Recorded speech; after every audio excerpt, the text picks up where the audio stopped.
Well, thank you so much, Oliver, for joining me today. Super excited to chat about Impossible Bit, a unique startup, and really perfect timing for sort of the time we're in with critical minerals being very valuable and sort of AI and robotics, physical AI within robotics really coming along. And there's just systems in place for this to work. And I interviewed Josh Goldman a while back from Cobalt Metals, and they're doing some things to try to reinvent mining on land in a more sustainable, practical way. But you're doing it in the ocean, and that's really interesting. So before we kind of get into impossible metals, sea mining in general, talk a little bit about that journey. Why the heck would you want to do a hardware startup that is trying to sustainably mine in the ocean? Yeah, no, thanks for inviting me. I'm really excited to be here. And I've always enjoyed hardware. That's kind of what I've done all of my career. I think, pure software, SaaS type businesses are less interesting for me. I like atoms as well as bits. And, early part of my career was actually in semiconductors. So I spent a long time kind of working in the semiconductor field. And after selling my last company, got to start thinking about what do I want to do next, and discovered these little potato-sized rocks that lie on the seabed floor. Being a bit of a technologist, I kind of dug into the tech, and I could read patents from 1965 Hmm. that described this dredging and riser system that people were using. And not only did they invent them in the 60s, they actually built them in the 70s. And yet, most of the rest of the industry was basically proposing the same architecture. There've been some little improvements, but fundamentally, it's this big tractor that vacuums up the seabed floor. And it seemed to me 50 years later, we could use technical innovation, things like AI and robotics and autonomy and batteries and computer vision, to really create a different solution that has less environmental impact and less cost. So the idea is to try to get these critical minerals from the seabed floor without interfering with sort of ocean life, or not without interfering with the ecosystem down there as much as possible, right? Yeah. I will link to the videos because they're sort of impressive and how it's being done, how thoughtful it is being done, and the potential of it is interesting. Talk about exactly what are you mining for? Like you mentioned, you showed that rock. Actually, what is it? And then what is it sort of potentially used for? And how would that, impact and help society in a lot of different ways? Yeah. So this rock that I'm holding, for those that have the video, it's called a polymetallic nodule.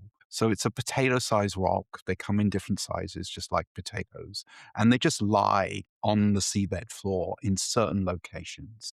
Now, has to be pretty deep water, so we're talking a few miles, maybe 3 to 4 miles deep, and the rocks happen to be the planet's largest source of nickel, Hmm. cobalt, manganese, and they also have very large amounts of copper. Now, these are metals that we tend to use for a huge number of applications. If you think of copper, anything that's electric, whether it's an AI data center or a power grid or an electric vehicle, it's going to be using copper to move electricity. So copper is a really important metal. Nickel and cobalt are also very important for specialized alloys. So they're used a lot in defense, but they're also used in batteries. Hmm. So the best batteries, lithium ion batteries that we get in the highest energy density are nickel cobalt based. And so that's a big market for them. And then manganese historically has been used majority in steel making. It's a Okay. very important ingredient for making steel, but it's also now beginning to be used in batteries as well. So basically, these metals are really, they're called critical metals because they're essential. And Yeah. whether you care about the energy transition and you're electrifying transportation, then you're going to use a lot of these metals, whether it's in the battery or other parts of the infrastructure. If you care about AI and data centers, you're going to use a lot of these metals. If you care about defense and munitions and fighter jets, you're going to use a lot of these metals. And then just generally, if you think about stainless steel, well, nickel is one of the biggest ingredients that goes into stainless steel, and stainless steel is used everywhere. So these metals are just essential for all of civilization. Yeah.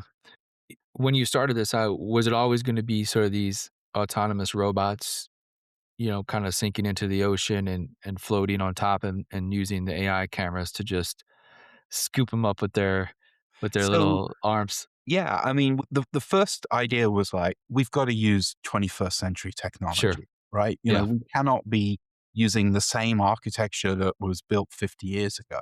But we really started with a blank sheet of paper and said, from first principles, let's break this problem into three areas. How do we physically get these nodules off the seabed floor? How do we lift them? How do we pick them? Oh. How do we, once they're in some vehicle or some technology, how do we move it up the water column, the 3 to 4 miles?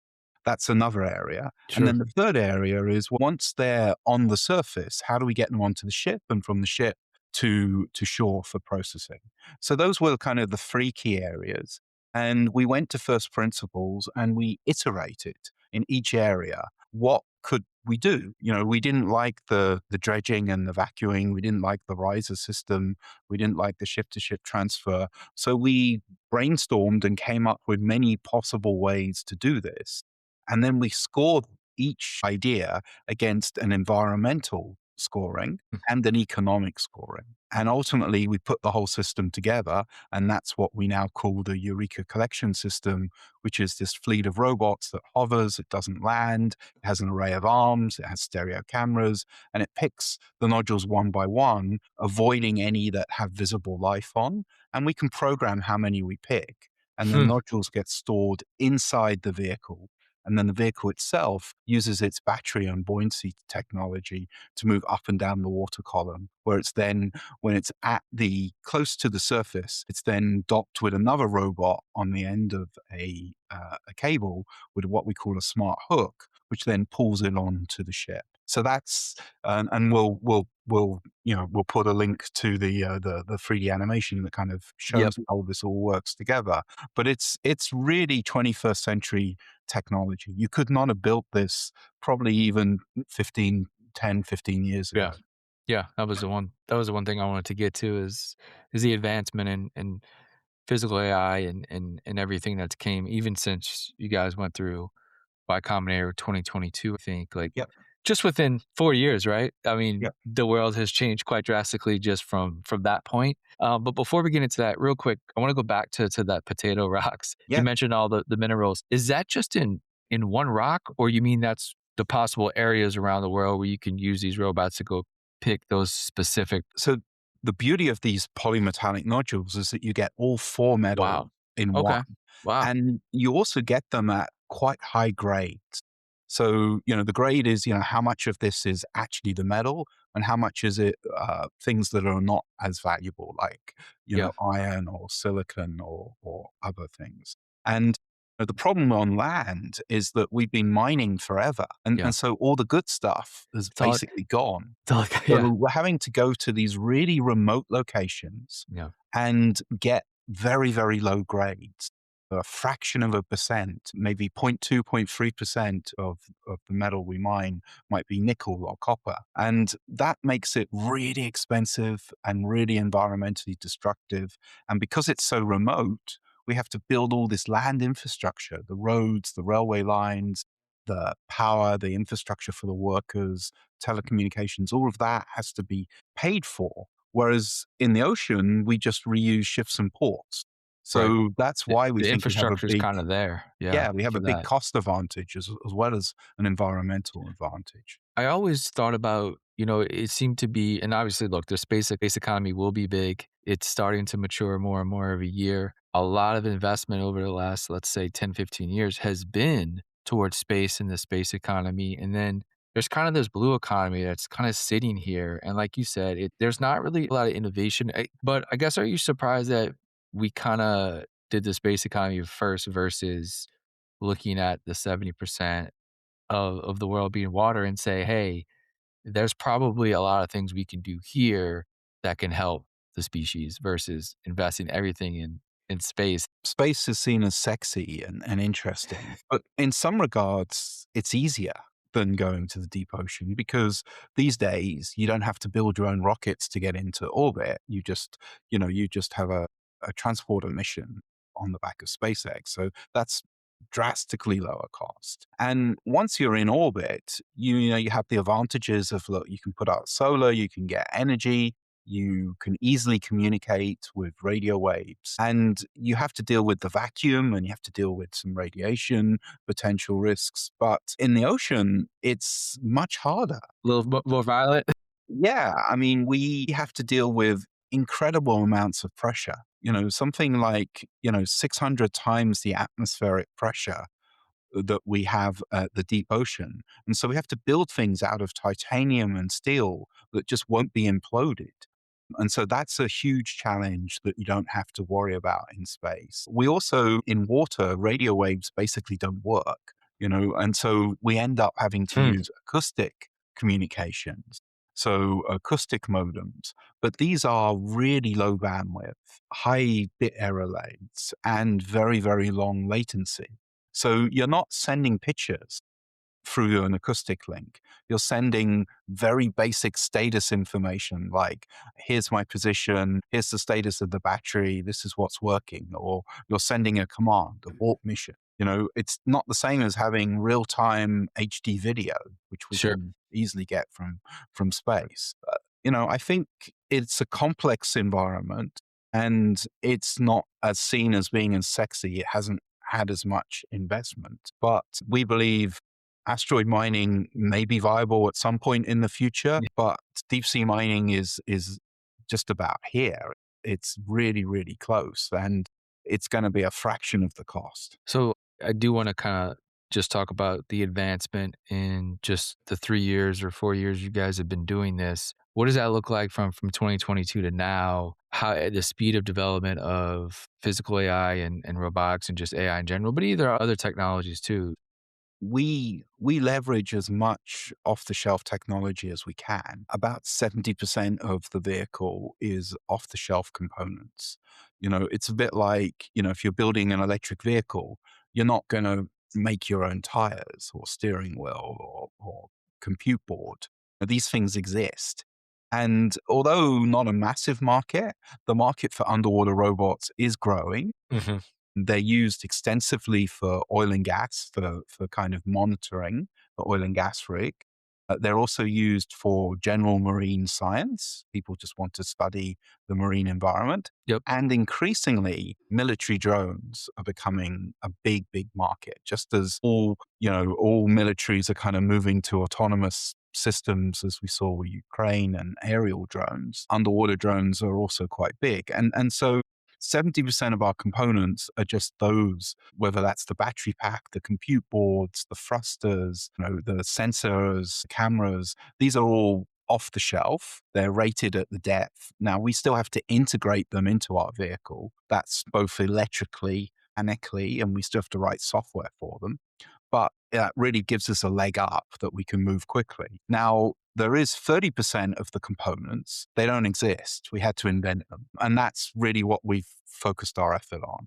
So that would be, for instance, our buoyancy engine. So this is the technology that allows us to move up and down the water column really efficiently. So we have these titanium spheres that are hollow that we can pump seawater in and out of. And basically, that's how we adjust the weight or the mass of the vehicle. So if we want it to dive, we fill those spheres and it dives. If we want it to hover, we empty some of the water so it gets to neutral. And if we want it to ascend, we empty the majority of the water out of those buoyancy spheres. And now the vehicle will float up to the surface. So that's a unique technology. Principle is simple, but getting that to work Yeah. at 600 times atmospheric Yeah. pressure, Yeah. a lot of complexity there. And we have multiple patents on that technology pending.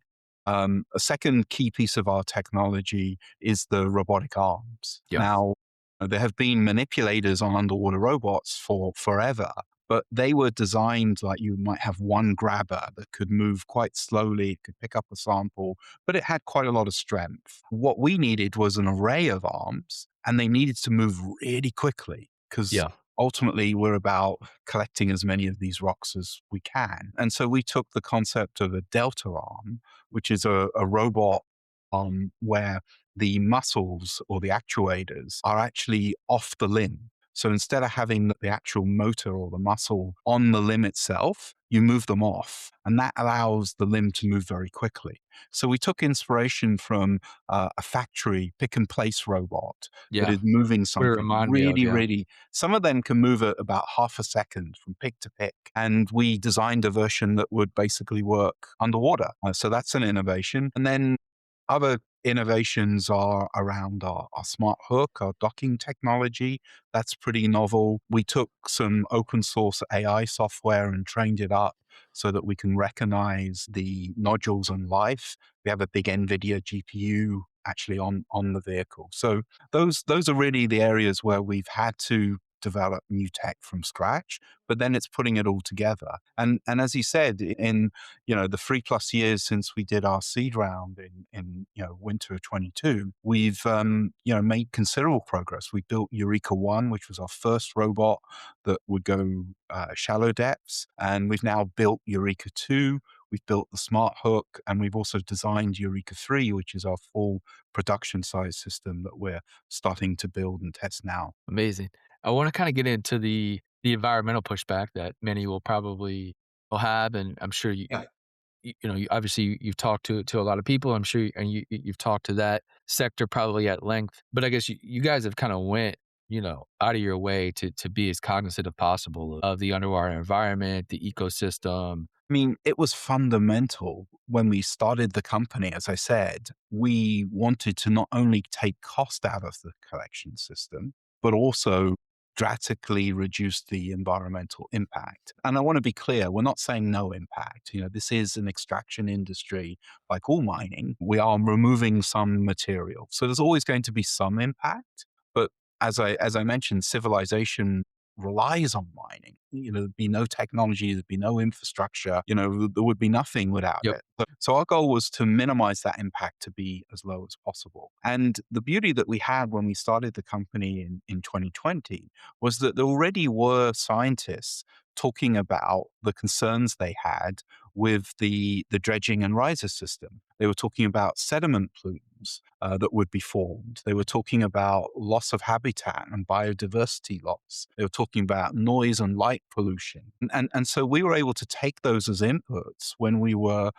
coming up with our architecture and score and see how we developed. And so our goal is to really minimize all of these major concerns. I think a big concern is the sediment plume. If you have a tracked vehicle, a collector on the seabed floor that's dredging by injecting water, it will generate a big sediment plume, like a dust cloud in the ocean. Right. And that will travel some distance and will have impact to the organisms that encounter it. The way their system works is that they pump the nodules and the sediment and the water up to their support ship. And on the support ship, they dewater and then they Gotcha. pump the sediment back into the midwater. So they actually have two sediment plumes, one directly on the seabed floor through the collector, and then a second as they've pumped the residual sediment from the dewatering of the ship into the midwater.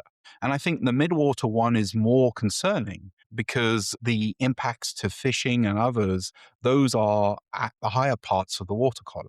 Now, I think recently they've decided to go even lower to try to mitigate that. But we believe you should have a system that doesn't have a sediment plume. Because our vehicle is hovering, Mhm. it will have a tiny bit of sediment Sure, sure. disturbance, but that will be orders of magnitude Right. less than the approach that's there. So that's a big one. And then the second one is really the habitat destruction, right? We know that the majority of the life is not these big organisms like octopus or its eggs or a coral or sponge that we can see. It's actually microscopic because Hmm. most of the life is microscopic. It's bacteria, single cell organisms, and it's actually on the seabed floor as well as the nodules. And so if you remove all of the nodules over your collection area, you're going to have an impact on that habitat. Whereas our approach is to program how much we remove, and we want to be maximally precautionary. So we're now thinking to remove, say, 10% of the nodules, leaving 90% behind. And that way, all of the microbes and those single cell organisms, they will still be viable. and they won't be gone. And some might say, well, you shouldn't care about microscopic life, but we do, because there could be pharmaceutical benefits, there could be Totally. other unknown effects. And our goal is that if you mine with our technology on the seabed floor and you come back a few days later, you shouldn't be able to tell that the mining even occurred because, first of Wow. all, it was a hovering vehicle. We're only going to remove about 10%. And unless you can see before and after, you're not going to be able to notice 10% gone. And any of the larger life, which is rare, like the octopus and its eggs, the corals, the sponges, the vehicle would have recognized this and left it undisturbed. So, I do believe you come back a few days later with our tech, you won't even tell. Whereas obviously, if the dredging has happened, you would see the tracks and you'll see everything gone. Yeah. Yeah, it's pretty noticeable. You guys on the site do a great job. Again, we'll link to it of sort of before and afters of Right. traditional deep sea mining versus how you guys are disrupting it. You testified at the House Natural Resources Subcommittee. Let's talk a little bit maybe about regulation and a little bit about what you spoke about to that subcommittee. What are the lawmakers sort of getting right, and maybe where do you believe some policy could be evolved and modernized to fit this new way of actually doing it? Yeah, I mean, the good news is that the US actually has quite a lot of legislation already passed and in law to regulate deep sea mining. And it's really depends on, are we within the exclusive economic zone of the US?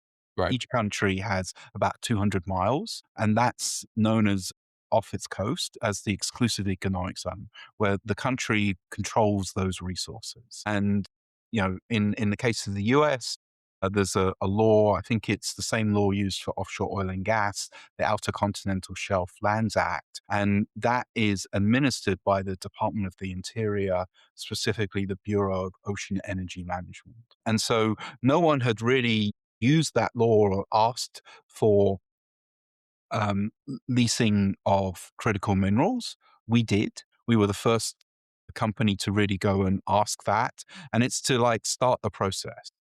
And so we're very happy the Trump administration has moved that forward. They took our request, they did an RFI, they selected an area, and now they're actually doing some environmental review and also some collection of data of what's actually down there. And at some point, maybe next year, there'll be a lease sale where they'll start with a provisional lease sale where they'll say, this is the area, these are the terms, and Mm, then companies will be invited to bid. And gotcha. so we think that's good. There are a number of public consultations. We think it's a little difficult to do extensive environmental review prior to the lease sale because you don't know what technology is going to be used. So, to do an environmental impact assessment, you have to take what you know about the environment combined with what tech is going to be used to create the impact. Obviously, if our tech is used versus the dredging tech, the impacts will be quite different. So we think it would be better to do that post the lease sale when a company like us or whoever wins the lease can actually go in and say, this is the actual tech that's going to be used. So that's one thing. There are also, I think, something like 5 or so public consultations. I think that could be condensed. I think it's good to have public consultations, but only when there is significantly new data to really, really talk about. So those are some requests we have made. There's also offshore oil and gas is shared with the coastal states like Yeah. Louisiana and Texas. Yeah. And that's a law that Congress passed. Today, that doesn't exist for critical minerals. So we would Interesting. like, and we Yeah. wrote a blog post on this, we think it would be good for critical minerals to be extended into that framework so that the coastal communities could benefit economically as well as just the federal government. So those are some things that we're putting forward on the policy side of things. Yeah. Super interesting. Going back to just the rock itself, you mentioned 10%. I guess how much do you get, like, I guess it's hard to quantify how much one rock could do, but I guess what's sort of a bushel, right? What one of the machines go down and scoop, guesstimate how much, and I guess how much does that equate into actual, like, product, right? Because you said 10%, Yeah. there's obviously a lot left down there. Yeah. How does that So equate to, like, in market? yeah, so the resource is so big, it's staggering. Okay, So the biggest and most well known and the most researched area is this area called the Clarendon Clipperton Zone. It's in international waters. It's between Hawaii and Mexico, and it's estimated to have over $20 trillion worth of metal in these rocks. 20 trillion. Now it's a big area. If you put sure. it on a map, it's bigger than the whole of the continental USA. But still, it's a really, really big area. And, we think that that's pretty exciting. Now, each one of our production size robots, what we call Eureka 3, which is the one we're building now, the scaled up version, it has a 4 metric ton. So I know that in metric. So it's 4,000 kilograms, which is quite a lot. Yeah. We could do the conversion. And that's how much of these it picks up each mission. Wow. And one mission lasts 4 hours. So in a Wow. 24-hour period, we can do 6 missions. And that's with one vehicle. And we would not deploy just one vehicle. We would deploy initially tens and in the future hundreds of these vehicles. So the scale that we could operate on can be quite considerable, you know, generating billions in potential revenue per year. The business model is that you like, a Alaskan fisherman goes out and fishes and gets the Alaskan crab, brings it back on shore, and restaurants buy them or food companies buy it from him. Is that what you're gonna do? Or you sell it wholesale to a data center or car manufacturer or a battery manufacturer? Like, I mean, obviously things can evolve, but I think ultimately we would like to sell the metal that comes out of the rock. But that involves some processing. We definitely, don't yeah. necessarily want to be the people Yeah. organizing and running the processing. So we want to work with partners that maybe in a tolling relationship where we deliver the nodule and they deliver us the metal. And I think, for a new industry, we need to show our new technology working at scale. So I think we have to go all the way and Sure. productionize and show it goes. You know, Longer term, we might be open to just providing the technology to others Yeah. in a kind of robot as a service style business model. But Yeah. that's for the future. Ultimately, we would love to find a way where the 40 or so licensed areas that are already being provided, they have a way to access our technology to unlock these nodules. The 40 is all deep sea mining, but there are three types, or actually four types of resources. So about half of them are for nodules. So that's maybe our total number that we could potentially unlock. You mentioned Eureka 3. What's I guess, the stage it's in now? When will you get to go do an official run and get some rocks? What's the timeline look like? Yeah. So Eureka 3 is designed, Eureka 3 Mark 1, like with any advanced technology, there'll be learnings. So we'll build the first version, we'll test it, we'll learn, and then Mark 2 or Mark 3 will be the one that actually goes into large scale production where we have a fleet of them. And so, the design was kind of complete last year. We've already started to order the components. We've started to upgrade our lab because it's a bigger, heavier vehicle. We had to upgrade some of our cranes and other infrastructure. And so the plan is to get the vehicle, into the water around the end of this year and then do some deep sea testing next year. And that would be 2027 and then 28, 29, kind of build out the fleet so that we can start production. Pretty amazing stuff. I guess when you say like a decade out, what is sort of like the utopian success that you and the team hope to achieve? What's sort of that North Star, if you will? Yeah, I think 10 years from now, I would hope maybe five or so mining locations are mining with our technology. And some might be at scale, hundreds of robots, and some might be ramping. That collectively, we're starting to deliver significant amounts of these critical metals to market. I'll end on a couple more if you don't mind. How big is is the industry now? You mentioned sort of deep sea mine is there. It's sort of this old way of doing things with the dredging and the John Deere tractors like at the bottom of the ocean. Joking, but kinda, just trying to paint a picture. But I guess what does that economy look like now. And then as it becomes more modernized and perhaps more efficient, it seems like the industry is going to be very happy with you guys because, like you said, they can use potentially license your tech or use your tech to do more business and to just to modernize and it be more efficient, but it also be way more sustainable, which Yeah. is something that nothing's thought about in the industry now. And I like looking at disruption having, a positive impact from a business point of view, but also societal. Yep. And this kind of fits both of those, which is really great. So I guess how big is it right now? So, depends how you measure. So there's no commercial mining of the ocean for critical metals today. So there's a lot of work that has gone on over 50 years, accelerated over the last 25. And this is what we would call exploration. So there are basically three phases of mining: prospecting, like where is stuff?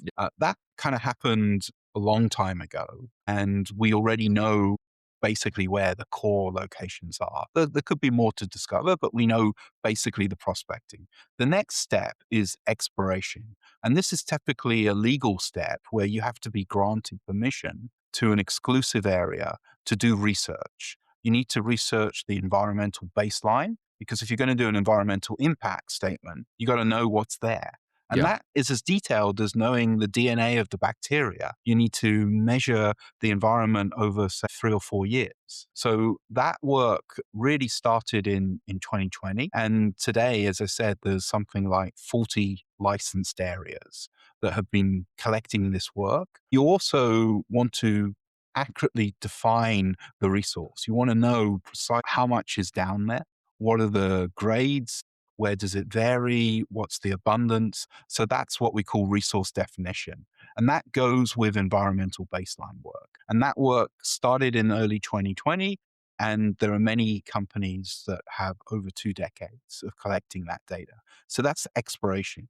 The final stage is called exploitation in the regs. I don't like that word. I think commercial recovery is a better word. Very much so. That is the step that hasn't yet started, Okay. but we're right on the cusp. I think we're going to see this starting in the next couple of years, 2 to 3 years. And that's what we're trying to get ready to intercept. And because we've got all this environmental data, the tech is maturing, and we want to be the leader in this space as this industry comes into existence. So a lot of work happening. I mean, a few years ago, I attended the first underwater minerals conference, which is like the industry's conference. And it blew my mind that this was the 50th year of the conference. I Wow. think this year is the third or fourth year of that Do you conference. still go or you only went Yeah, to that yeah. one? I've spoken at every one for the last few years and such. Yeah, it's a small conference, maybe 250 people. But to think that, it's over 50 years they've been having this conference, that just shows you how much effort has been invested historically. And yet there is no commercial mining. But I do think we are right on the cusp. Is that because it wasn't quite viable yet and there was no companies trying to do it? I guess I'm a bit shocked, like, I that. think regulations has been a big part of it. We now see the US administration pushing very heavily to help and make this industry happen. And that is, what you need is you need technology, you need funding, you need Mhm. regulations. And I think you're seeing all three coming together now to make it viable to start commercial mining in the next couple of years. Well, Oliver, thanks so much, man. This was amazing conversation. Deep tech is always so interesting, but I think with your track record, what you've done in your career so far, I mean, there's probably not a better person to lead the way right now. So, congrats to you and the team, and best of luck for the next decade. Yeah, no, appreciate it. Thank you very much for the opportunity.